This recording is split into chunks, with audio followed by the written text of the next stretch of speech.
Indian film ఇండస్ట్రీలో best హీరోయిన్లంటూ తన మనసులో ఉన్న లిస్ట్ను ఇష్టంగా షేర్ చేసుకున్నారు శామ్. ఈ రంగంలో ఒక స్థాయికి రావాలంటే ఎంత కష్టపడాలో తనకు తెలుసంటున్నారు శామ్. బెస్ట్ లిస్ట్లో ఆమెకు గుర్తొచ్చిన ఫస్ట్ నేమ్ పార్వతీ తిరువోతు. ఉల్కోడ్ లుక్కు సినిమాలో ఆమె నటనకు ఫిదా అయ్యారు శామ్. సమంతలాగే కెరీర్లో కొన్నాళ్లు సైలెంట్గా ఉన్న సాయి పల్లవి అమరన్ సినిమాతో బిగ్ కంబ్యాక్ ఇచ్చేశారు.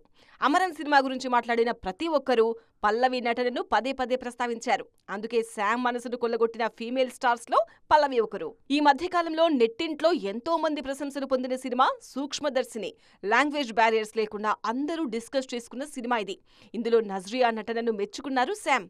Not only south heroines, north నాయకుల గురించి కూడా మాట్లాడారు శామ్. జిగ్రాలో ఆలియా యాక్టింగ్ ఆసమ్ అంటూ సర్టిఫికెట్ ఇచ్చారు. అలాంటి రోల్స్ చేయడానికి అమ్మాయిలు ఎంత కష్టపడతారో తనకు తెలుసంటున్నారు. All we imagine as light లో దివ్యప్రభ యాక్టింగ్ సూపర్ గా ఉందంటున్నారు సమంత. అంతేకాదు, కంట్రోల్లో అనన్య పాండే యాక్టింగ్ ను స్పెషల్ గా మెన్షన్ చేశారు. వీరందరూ తన దృష్టిలో రాక్ స్టార్స్ అంటూ చెప్పారు శామ్.